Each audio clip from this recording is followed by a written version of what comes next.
wars were about, oil and corporations. They are, but they're all religious-based, too. So they're all about religion and oil and corporations. Could be, and sure. Occasionally getting rid of the Nazis. Yeah. So my point is, well, the wars can be over many things. The Nazis was religious too. Look what they did to the Jews. So that brought religion in. Vietnam was religious because Diem, our puppet president, and our country brought 100 Christian Vietnamese down to the south to be the government. Well, the southern Vietnamese didn't like these religious characters from up north, so they then became the Viet Cong. So all wars, pretty much in my lifetime, have had some religious basis, but certainly big business gets in there because wars are very profitable to certain big businesses. And, of course, big business needs to be in the Middle East so that we can get the oil out of the Middle East, so we can get the lithium out of Afghanistan. They discovered a vein of lithium there they say is worth $1 trillion. Well, what is lithium used for? Every cell phone, computer, and soon-to-be electric cars. Let's talk about why we're really there. We're not there. How does any of these wars affect our freedom in any way? The United States is not in any threat. They're not going to do a Normandy invasion on us, Al-Qaeda in Virginia. No, but hang on. You're being slightly naive, aren't you? Because I'm not being naive, sir. I think you are being naive. No. Because I think that it's clear one of the main reasons that America went into Afghanistan was to try and get Al-Qaeda dismantled, the organization which committed the 9/11 atrocity. Really? Well, you don't think so? Well, how come Al-Qaeda put the heroin business out?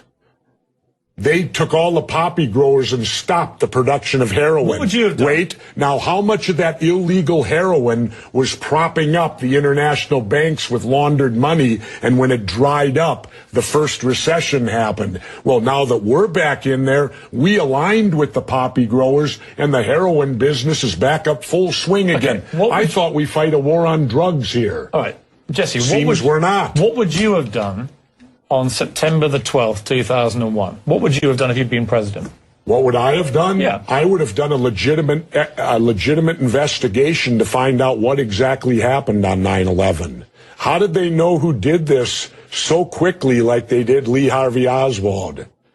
How quick they knew Lee Harvey Oswald killed Kennedy. Because the people who did it were identified and we knew who they were. Well, then why couldn't we have stopped them beforehand if they were identified and we knew who they were? It was a failure of intelligence. Everyone's accepted No, it that. wasn't. We knew before with Condoleezza Rice's memo on August 6th when it stated right in the memo, bin Laden to steal planes and run them into buildings. And more stuff is coming out now also, how much the Bush administration ignored the intelligence. It was almost like they ignored it because they wanted it to happen. Oh, come off it, Jesse. No, not come off it. Wait a minute.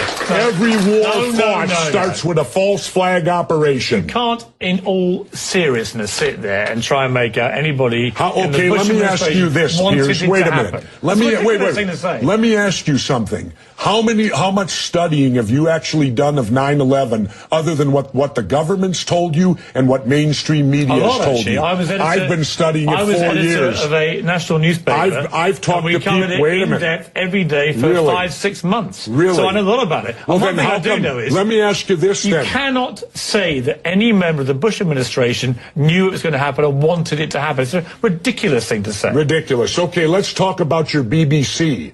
I have a tape of a BBC reporter broadcasting directly back to England talking about a third building has collapsed. World Trade Center Building 7 talks for 7 minutes.